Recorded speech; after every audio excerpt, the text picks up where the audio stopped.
Hello, welcome back everybody. I'm gonna try something a little different today, and I'm gonna do something that I've always wanted to do for, well, hat. I have bad hat hair. Flip this around. I'm gonna try something that I've been wanting to do for a while, and that's make a video documenting the process that goes into making one of my Super Smash 3DS videos. I'm editing the Crash 1 video right now by the time I'm filming this, but basically what I'm going to do is I'm going to take you through the process, the step-by-step process on what goes into making one of my reviews. And it's a very basic process. A lot of reviewers kind of have their own variations of this process. Like, my process is mostly based off of James Rolfe's review-making process as of 2011. I don't know if that's changed since then, but so yeah, basically what I'm going to do, just take you through every single step that goes into making the videos, like right from the game that I pick to recording the footage and writing the script and recording it, shooting it, editing it, all that stuff. And the game that we're going to make a video about today is Crash Bandicoot 2 Cortex Strikes Back. Now, I'm already kind of far into the video, but I think it'd be fun just to give you an idea of what basically happens when I'm making a video, like from the early days to the final product. So, let's get started. As I just said before, because I'm just filming this right after I film my intro, the game we're going to be making the video about is Crash Bandicoot 2. Oh, come on.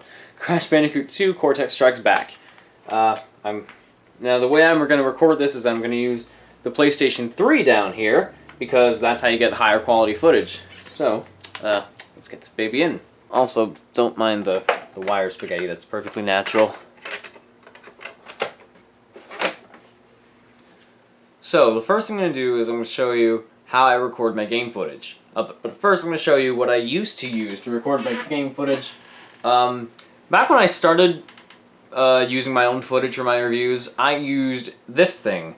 This is called a VidBox, and it was for an Honest Tech branded VHS to DVD converter. And what that means is you hook this thing up to your VCR, and basically you can record like VHS tapes onto your computer or burn them to DVD. And but thanks to the use of some splitter cables that are back there somewhere, I could use this to record footage onto my computer and use for my reviews. The only problem is the footage wasn't the highest quality, which for some of the older games didn't really matter because, well, they're old, so you don't always expect the footage to be that great a quality. That's always so low. But not a lot of people. I can't talk. A lot of people noticed the low quality in some of the Wii U games that I reviewed, like Super Mario Maker and Super Mario 3D World. I got comments saying things like, the footage looks like something from the 80s or 2006 or something like that. And that's just because this is all I had, really.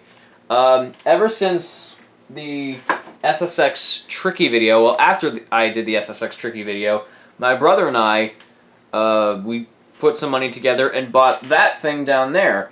It's a Hauppauge HD PVR Gaming Edition, as it's called on the software, and it records much better looking footage.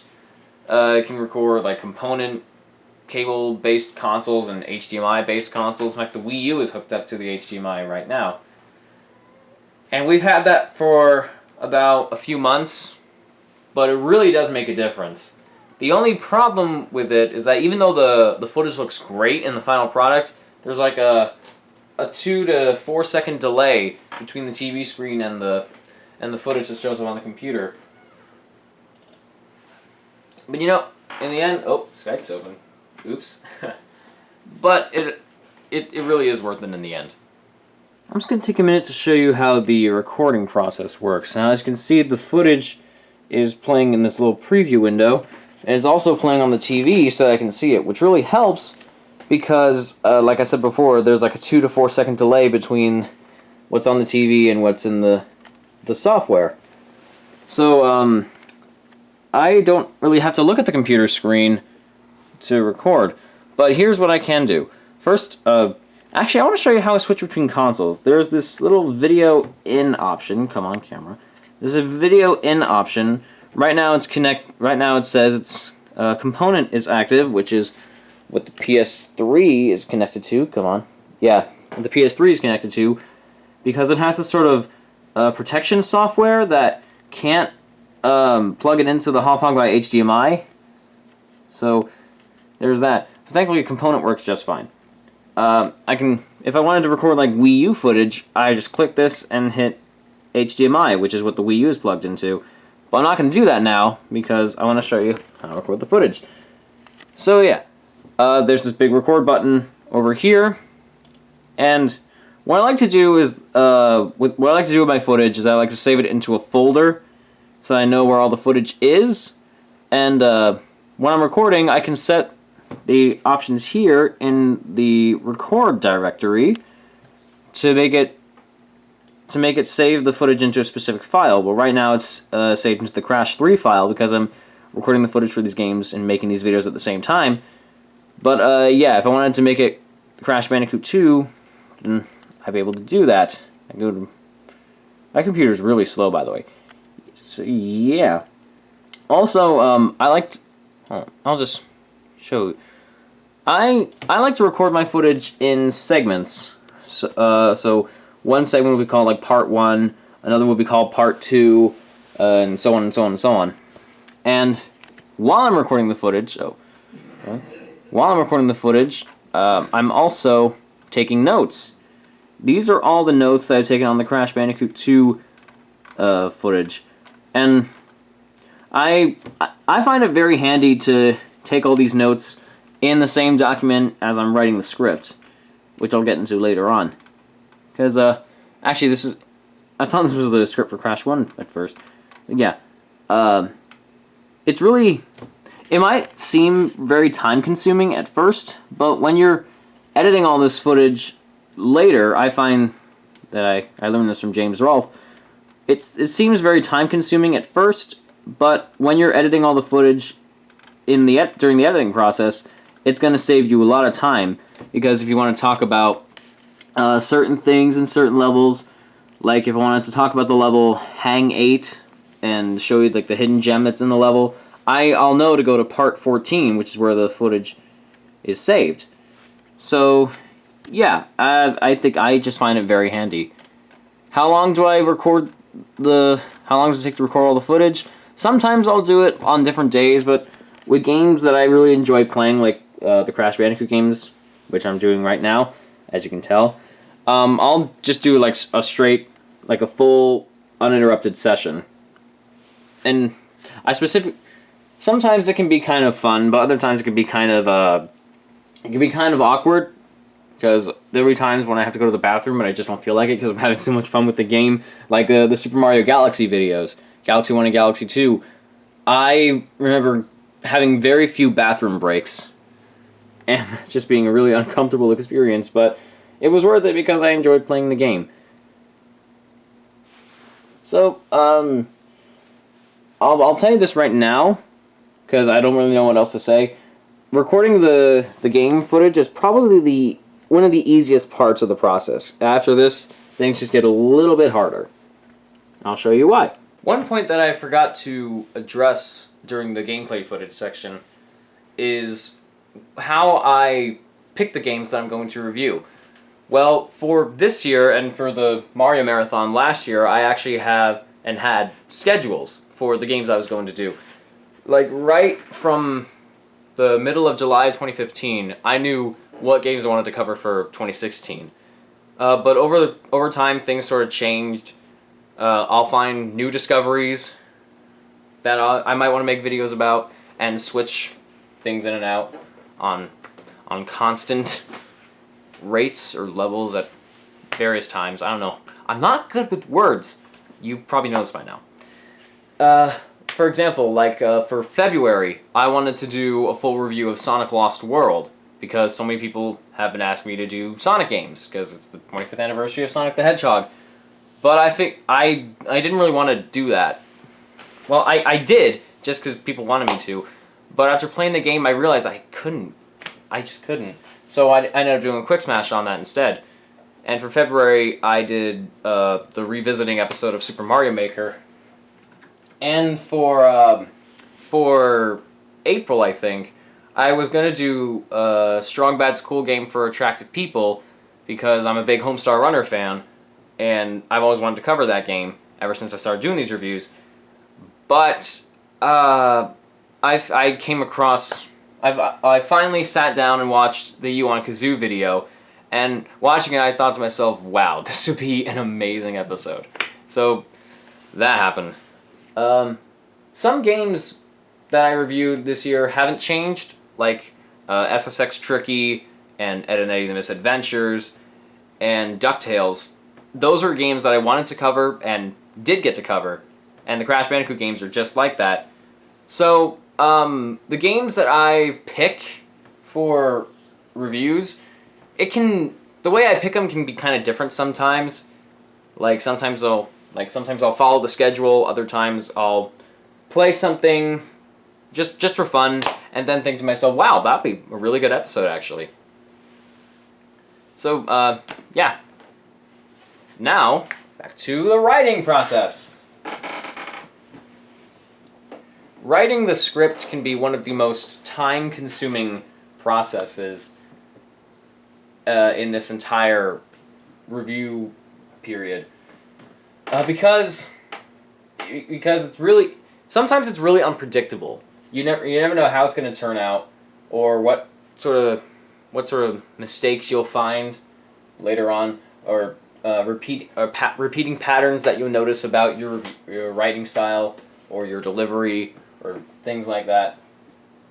But I think this is the point where things really start coming together, and in a way, it can kind of be the most exciting part of the writing process, because here's where I take all the notes that I took while I was playing the game. You can see them right here, and like I said before, I put them in the same document as I put the actual script, because it's going to really help me out later, and it saves file space to just put them in the same document instead of making a separate file for them.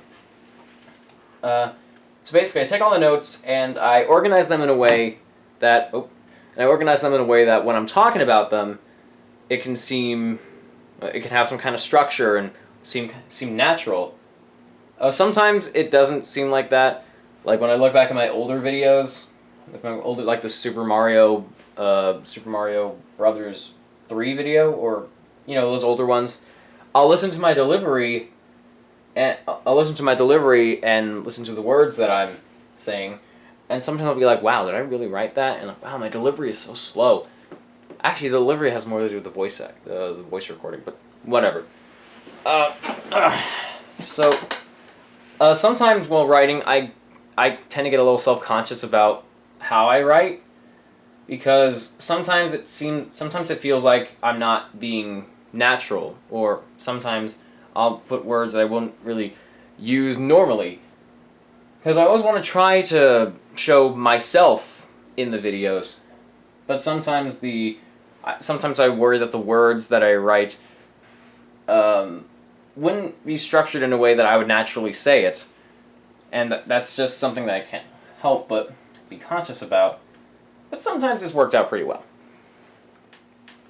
One thing you'll notice about my scripts is this. There's like some plain black text up here, and then bold red paragraphs here. You're probably thinking, what's that about?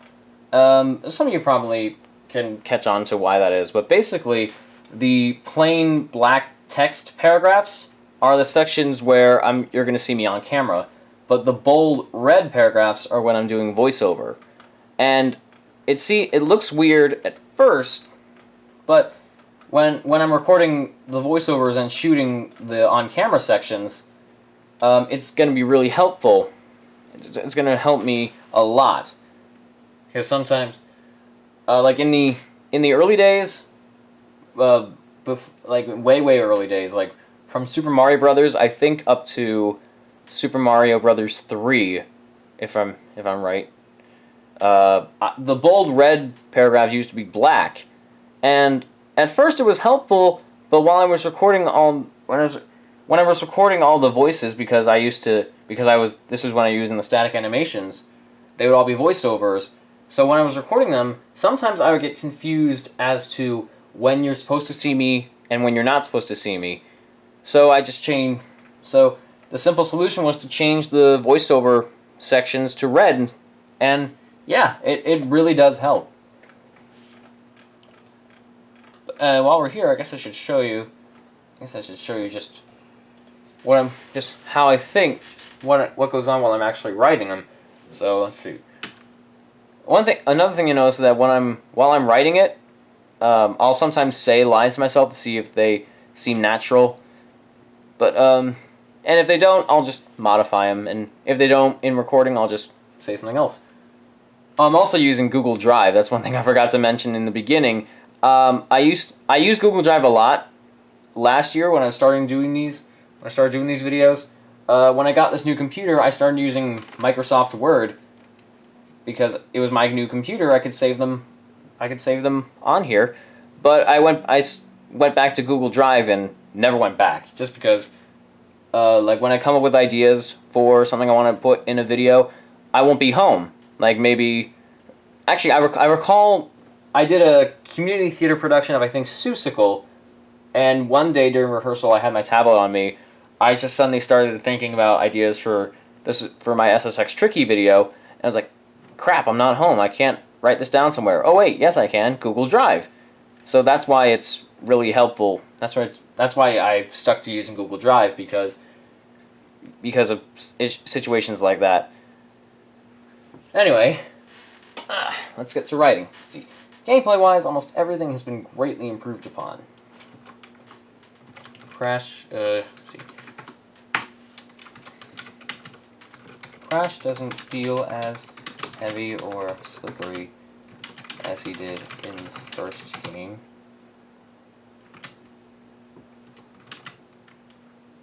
And now you can control him using an analog stick. If you're playing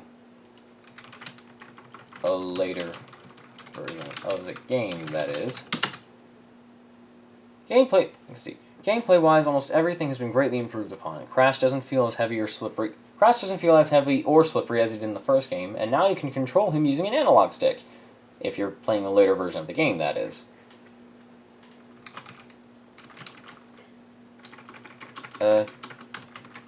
Again, it's nothing to write home about, because there are sections that quite clearly weren't designed with analog control in mind. Sorry, I got distracted for a second. Let's see.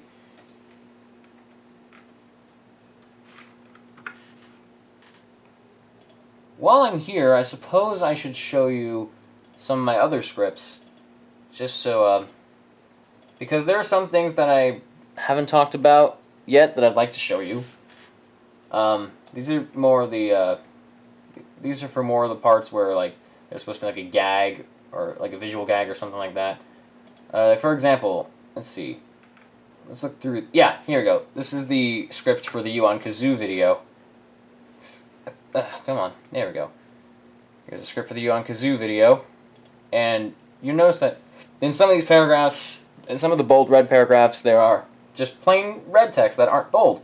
These are like for visual gags. It's like because I was reviewing a video, for this video I was reviewing another video that was very dialogue heavy. So if there's a certain line of dialogue that I want to remember to go back to in editing, I'll put that in there, like, so this video about kazoo playing starts with a health and safety warning, and then the guy in the video goes, don't run, jump, or dance while playing the kazoo. And then I say, oh yeah, I remember the time when I hurt myself while dancing and playing kazoo at the same time. Wow, okay, yeah, that's kind of a mouthful looking back. So, yeah, these are just things to keep in mind when I'm making these, when I'm writing these scripts. The DuckTales video, oh, this is good, this is great. This is the script for the DuckTales video, and the bold black text is, I don't always use the bold black text, but when I do, that's for when there are characters, or there are other characters involved. So like, for example, this is Professor of Analyze's dialogue. By the way, I'm finding it so hard to do that voice now, because Professor of Analyze doesn't appear in my videos very often, so sometimes, because there's a long gap between his appearances, I forget what he's supposed to sound like. So he's like, and I basically just speed up my voice just a little bit to make it sound like that. So I'll say like, well, taking into account your number of subscribers, it can, and you know, when I do remember what the voice sounds like, it really strains my throat a lot. But you know, I think it's really worth it. This is a script for the Crash Bandicoot 1 video. It's pretty standard. So yeah, that's basically what the writing process is like. Okay, it's a brand new day. I got a haircut for some reason. And now it's time to record the voiceovers. Terrible at speech. And by the way, if you notice that my lamp is gone, I'm actually using it for lighting right now, because it's a very gloomy day today. I don't know why. But anyway, normally I don't always record the voiceovers first. Sometimes it can be the other way around. Sometimes I'll shoot the video first and then record the voiceovers. But for today, I'm just going to record the voiceovers since I'm already here. So now that the script is done, we're going to record them.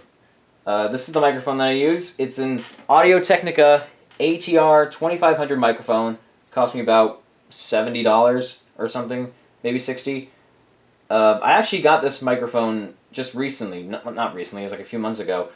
I think it was like September or October. It was just before I started the Super Mario Maker video, which was the first video I recorded this mic with. In the past, I used to use like one of those little Rock Band USB microphones that you plug into the Wii or the whatever console you have, and you can sing in Rock Band. It worked fine, but you know, this just works a whole lot better because it has the sound condensers on the sides and the back to keep like background noise from getting in, which is very, very handy if you don't have like soundproofing on your walls like I don't. So yeah, this works really well. But I have had this pop filter and mic stand for about 3 years. These have both been with me since the beginning. I did use the mic stand that came with the new mic for a while, but I didn't like it very much. So I switched to this.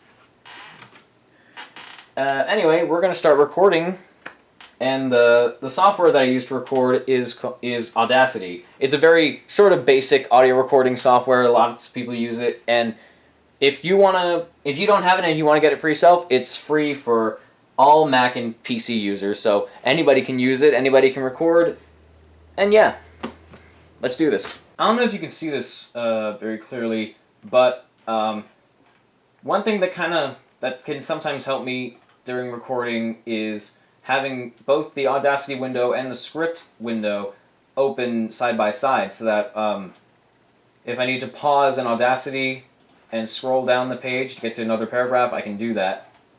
But sometimes I don't really do that very often. But you know, for today, I guess I'll give it a shot. Because I have 20/20 vision, it's easier for me to read the smaller text. Well, it's easy for me to read text of any size, pretty much. But sometimes I like reading the text in a bigger size, so that I can read the words more clearly and not have to worry about like squinting my eyes, sort of, if I question my own writing. So, but today we're gonna try this out, see how it goes. Crash Bandicoot 2 was released on November 5th, 1997, just a little over a year after the first game. From the sound of that, you'd be quick to assume that Naughty Dog just rushed it out to cash in on their little Bandicoot's newfound popularity. But no, no, no, no, no, no, no, no. This is Naughty Dog we're talking about. They put their all into this game in the 13 months it took to make. It's in these warp rooms where you can also save your progress whenever you want. Thank goodness. I'm gonna call myself... Ah! Look at this. Wow. Alright, so I just finished recording the audio. So once that's done, I'll add what's called a compressor onto it to make it a little more loud in case there are some areas that are just a bit too quiet. This takes a while, so while we're at it, I'm going to create a new folder in my my music file for all the audio files that I'm going to create.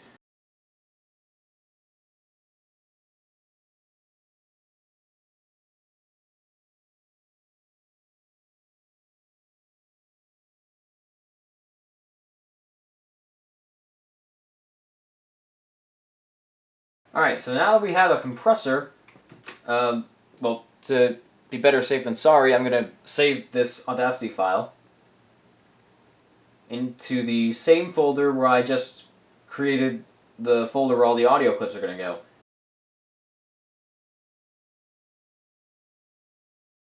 Alright, there we go. Oh, never mind. I forgot about this. Alright, so now we're going to start exporting clips. So I'm going to keep this folder open, and then I'm going to open another piece of software called the Levelator. And in the Levelator is pretty much like an automatic equalizing audio software.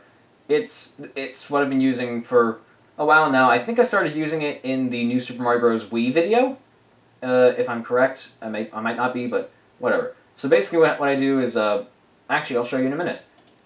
First we gotta edit our audio so that we have a good clip to use for the actual video.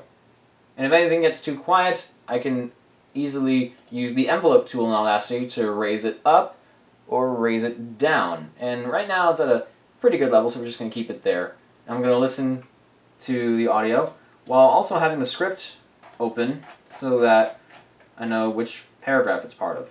Let's see. Oh, microphone's still plugged in. There we go. Crash Bandicoot 2 was released on November 5th, 1997, just a little over a year after the first game. From the sound of that, you'd be quick to assume that Naughty Dog just rushed it out to cash in on their little Bandicoot's newfound popularity. But no. Alright, there's a bit too much of a pause there, and like you can kind of hear my lips smacking, so I'm going to highlight this area here and hit Control L to automatically mute it, and then cut it down by about half so that the timing is better.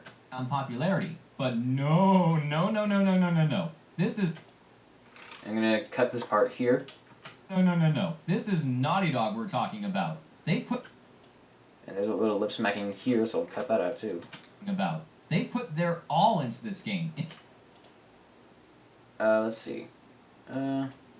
Maybe make this part a little lower using the envelope tool again. Yeah, just around there. Oh, there we go. And just lower this part down here, but it's getting a little quiet over here, so I'm going to make another point and raise it up just a little bit like that. And a little bit down here too. There. Took to make. Alright. So that's done. Okay, so this I was basically just editing the entire audio file for the first paragraph. And the way I export my audio files is by paragraph. So because this is the audio file for the first paragraph, I'll save it in my Crash Bandicoot 2 folder, which I have to go into again. Hold on a sec. Okay, there we go. Now I'm in my Crash Bandicoot 2 folder, and because it's the audio file for the first paragraph, I'm going to save it as just one, as a WAV file, because that's how I work, and that's the only audio file I know of that the Levelator works with. Oh yeah, see, it says it works with WAV or AIF files. So anyway, we're going to go into the Crash Bandicoot 2 folder here, and you can see the audio clip is right there. So I'm going to drag it into the levelator, and it's going to equalize it, make it louder in some parts, quieter in some parts. And because they're so short, it takes very quickly to get done. And then I'm going to delete the original clip, and you can tell that it's been rendered because the file says 1.output.wave. And yeah, that's pretty much what I do to equalize and level out my audio. I use this software, and for the most part, it sounds really good, I should say. But other times, there are parts like, the only problem I have with the levelator is that it causes the beginning parts of certain audio files to be a little quieter, and then it just kind of like fades or dissolves up into the file. That's what it sounds like. So it'll start quiet, but then fade up, and just have that consistent volume throughout the rest of it. It's kind of weird, but it doesn't always bother me. Alright, so now that we're done with this, we'll get rid of that, and just get rid of this empty space, and save it, and do it for the remaining, like, 20 or so paragraphs that I've recorded. And yeah, so that's what goes on when I'm recording the audio. Okay, it's now a new day, and my hair is still kind of meh, but, you know, oh, Facebook. Alright, now we're going to start shooting the video. Like I said before, normally I shoot the video first and then record the voiceovers, but today I'm going to try something a little different. The camera that I use is actually the camera that I'm using right now. It's, hold on. It's a Canon Vixia HFR600. Yeah, so in case you're wondering, that's the camera that I use. So I have the script right here on my computer. Sometimes I print it out and then like put it on the table and just read off of it and, you know, like read it, try to memorize it in my head and then say it to the camera. But I'm going to read it off of here this time because I don't have the time to print it because I'm already so behind. So basically what I do for the on-camera sections is I read the plain black paragraphs and I read them in my head, like trying to memorize them, and I do a couple takes, and then I do it for the camera. And if I mess up in between, sometimes I'll go right back to the beginning of it, excuse me, then do it again. Filming can take quite a long time. Well, actually, the amount of time it takes to film can really depend on the video. Like, for example, filming the You on Kazoo video probably took the longest because it was taking... There were so many different shots and so many different places, like outside or just in the hallway when I was putting the camera on the floor to record myself running down the hall. So there was a lot of shots in that video. But if it's something simple like just a straight up review, then it can take a little shorter than that. Like the previous video, the Crash Bandicoot video, took I think about a half hour or sometime around that to film. So yeah, let's see if we can do this. I realized that in my last video I forgot to show something pretty cool. I came across this video of what looks like a Crash Bandicoot cartoon. Actually, these are unused cutscenes from the original game that would have been used for the beginning and the ending. Nothing much to them, but it really makes you want a Crash Bandicoot TV show. I realized in my last video I forgot to show something pretty cool. These are... I realized in my last video I forgot to show something pretty cool. Oh, wow. That light is blinding. Okay, so I just realized now that I forgot to show something... Okay, so I just realized now that in my last video I forgot to show something pretty cool. Okay, so I just realized now that in my last video I forgot to show something pretty cool. This video... Okay, oh god. Okay, so I have all my filmed footage imported into the computer.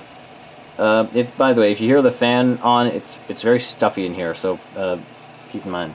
The way I import my footage, I can't show that now because I'm recording, is all the footage that I record on this camera is saved onto an SD card. I used to use a render cable, but I don't know where that went. Thankfully, the SD card method works better. So once everything is saved onto the SD card, I just import that into the computer right here in this this little SD card slot. You can't really see because it's a black desktop, so whatever. So I put the SD card into the computer. I open up another folder for it, and then open up a folder window for the SD card, and I open up another folder window for my personal videos file that's on this computer. I make a new folder in my SuperSmash3DS folder for Crash Bandicoot 2, and this is where all the footage is going to go. And so I basically drag all the footage from the SD card window into the videos window, and the longer the video file is, the bigger it's going to weigh. I don't know why I mentioned that, I just threw that out there. Like, for example, maybe a 5-minute video or longer can weigh like a gigabyte. So by deleting all the original files on the SD card, it saves up a lot of space. And this is something that I don't really worry about when importing the footage onto the computer, because there's a lot of memory on my computer. So I can put like 12 gig files on it. Well, I gotta be careful with those, because that's a lot of footage. Yeah, so once all the footage is... I don't know what I'm talking about right now. So once all the footage is imported into the computer, that's when we start editing and importing into my editing software. So I'm going to show you that now. And now it's time to get to the most intricate part of the process, the editing. People have asked me what software... Oh, I feel really short. People have asked me what software that I use to edit my videos, and basically, to answer that question, the program that I use is Sony Vegas Pro 10. Why 10? Just because I don't feel like adapting to the newer versions. I don't really want to, and I hear they're not really that great. So yeah, Sony Vegas Pro 10. I've been using Sony Vegas for the past 4 years on other channels and stuff. Like when I did Super Parody Brothers, I started using this software around the middle of the 2nd season of that show, and I upgraded to 10 near the middle of the 3rd season. So I tried using other programs like Adobe Premiere, but I just find that software to be kind of confusing. Especially in school, we would use Final Cut Pro for most of our projects. Later years in high school, that we used Final Cut because our school was mostly Mac computers. But I just use Sony Vegas because I know that it was meant to be like an audio editing software first, but the video editing side of it, I think, works really well for the kind of videos that I try to make. It's great for editing audio, but it has enough video editing. It's simple enough for me to understand, but complex enough so that it doesn't look like crap in the final video. Okay, so the brightness and contrast is adjusted for each clip now. So now I'm going to go into one of these clips and create a new color correction filter so I can put on each of these. Color correction is something that I didn't bother to do when I started filming these videos, but the more I had to edit my own footage, the more I realized that maybe color correction probably is a good idea. So color correction is a very tough thing to do. Well, actually, scratch that. It's not tough, but it can be difficult to choose like which colors look best for a certain video. Sometimes I don't like. When doing color correction, you have to be careful about what tones you select. Like, and you gotta be careful not to emphasize them too much. Like here, it's too orange, but down here, it looks about right. So you want to give it a subtle tone. So I'll give it like a little bit of yellow, and for the low tones, and then maybe a little bit more into the red for the mid tones, and for the high tones, let's see, maybe a little more. Actually, that around there looks pretty good. So okay, so I have the color correction layer saved. I'm going to save that as Crash 2. And when I exit and go back, it's going to be there. So this layer is good. So now I got to select all these other clips and import the filter in, so that now that they're all selected, if one clip is affected, they're all going to get affected. So you see this one has a bit of color now, and now this one does, and this one does, and this one does. Yeah. Okay, let's import some game footage here. I'm going to go into my Crash Bandicoot 2 folder in my game footage folder, and these are all the parts that I have recorded. Parts 1 to 14. I'm going to select them all, hit open, and now they're all going to build peaks, as Vegas calls it. By that I mean like have the audio clippings show up. But right now we're really only going to need one. But first, let's move all this footage up to the first layer, and in here we can open the we can insert another picture. This is going to be the background that you see behind all the footage in my videos. The footage background changes every so often. Like at first it was like that red comic book background. Well, before that I had no background at all. Well, sometimes the backgrounds would be pictures from the games that are being reviewed in the video. Like the Super Mario World video in particular, that had like a Mario World themed background, and yeah, you know what I mean. But ever since then I decided to switch to like a sort of red comic book background.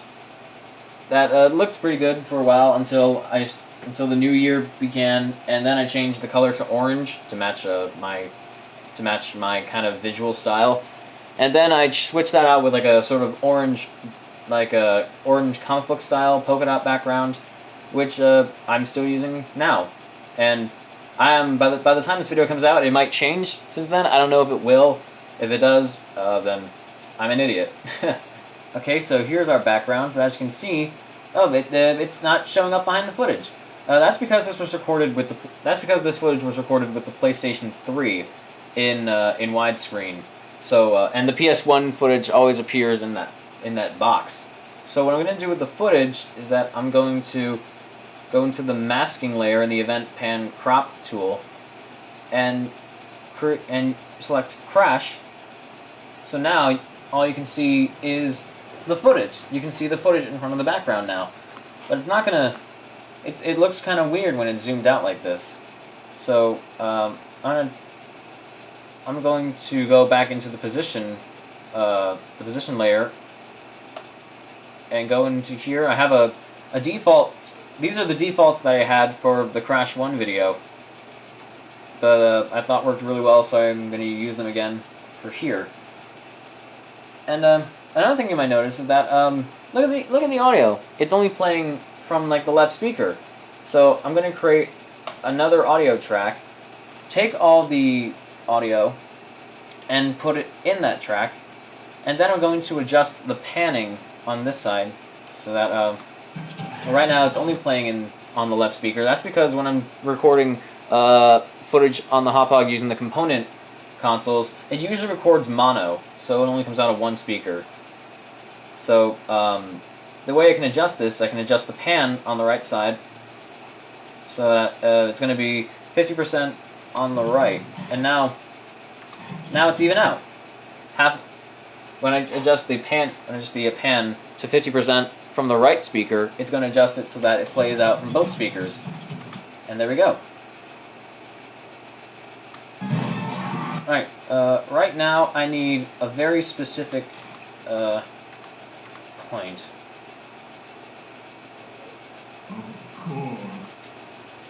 Right now I need this part here. When he goes, dope! I'm going to need that. So I'm going to pick a point and hit S again. And then hit S on another point. Then we're going to take this clip, copy it, and paste it over here. Evil idea. That's what it was like in the script. And now to expand on it, I need to find a good point for it to start. The islands. But upon landing, he discovered... So around here. And then going to lengthen that. So now it'll start here. But wait, listen. But upon landing, he discovers a pink... It's a bit too loud. So I'm gonna cut it here. Or yeah, around here. Hit Control U to separate the clips. Actually, no, I probably couldn't have done that. There.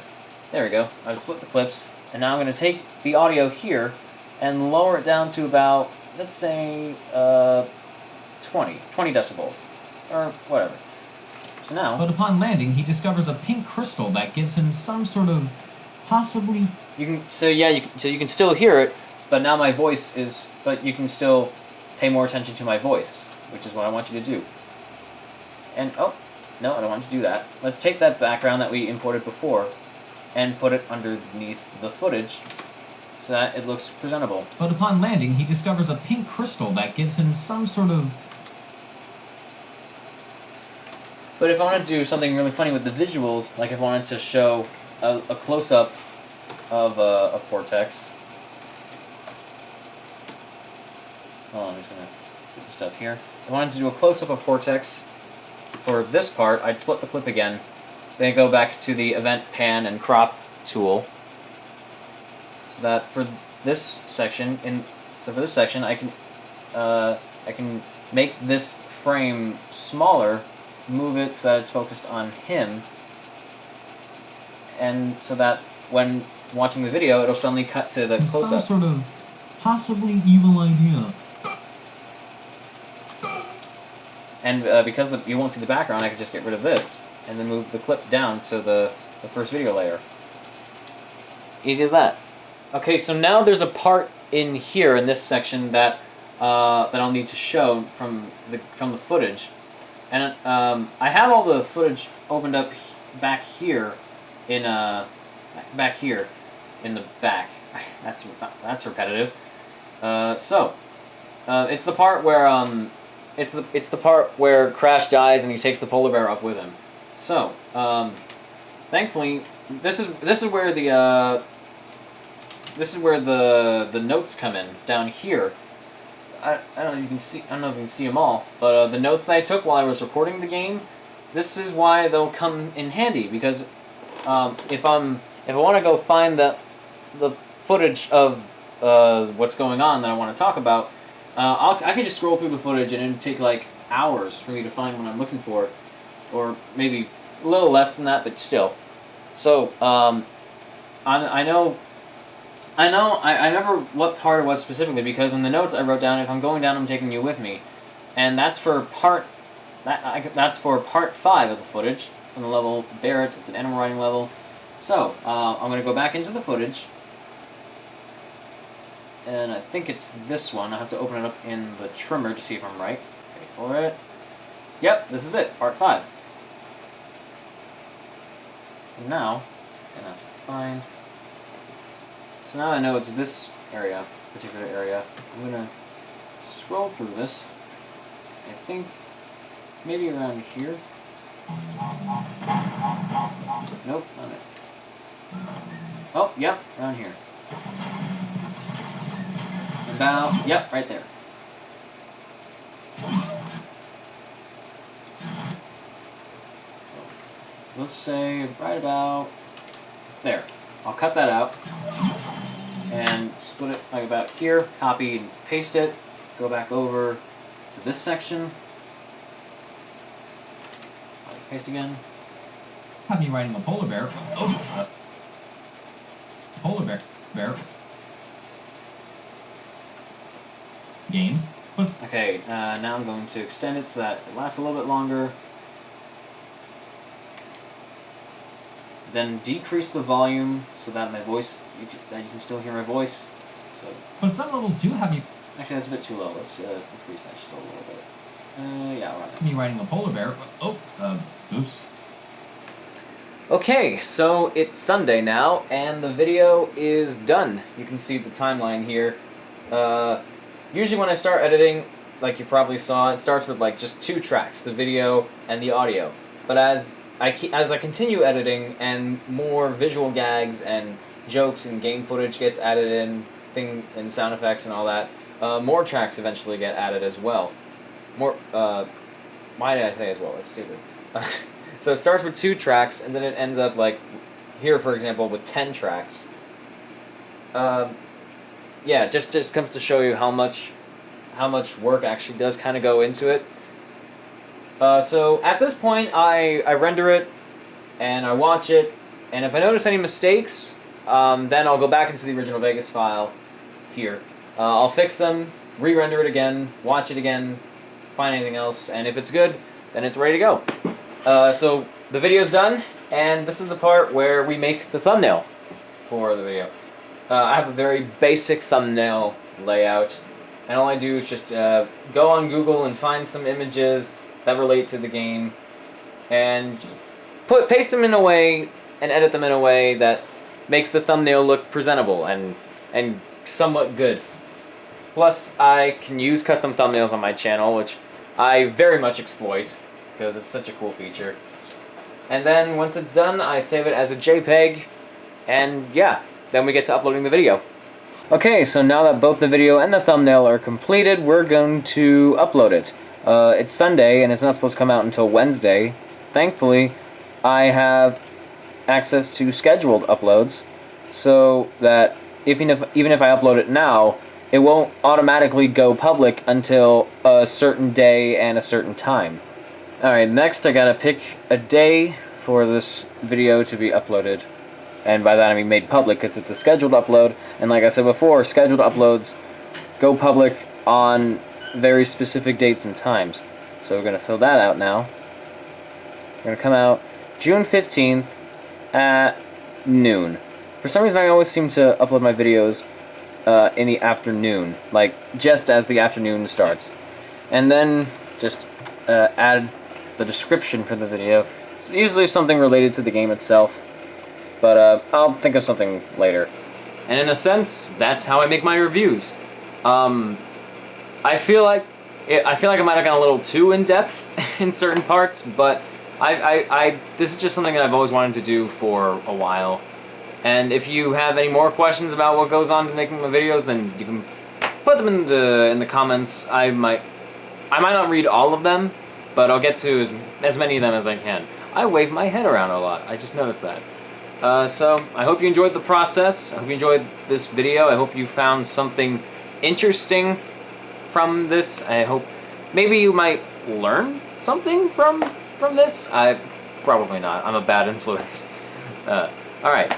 I don't have anything else to say, so with that said, this is Mark, aka SuperSmash3DS, bidding you all, well, you know the rest. Bye.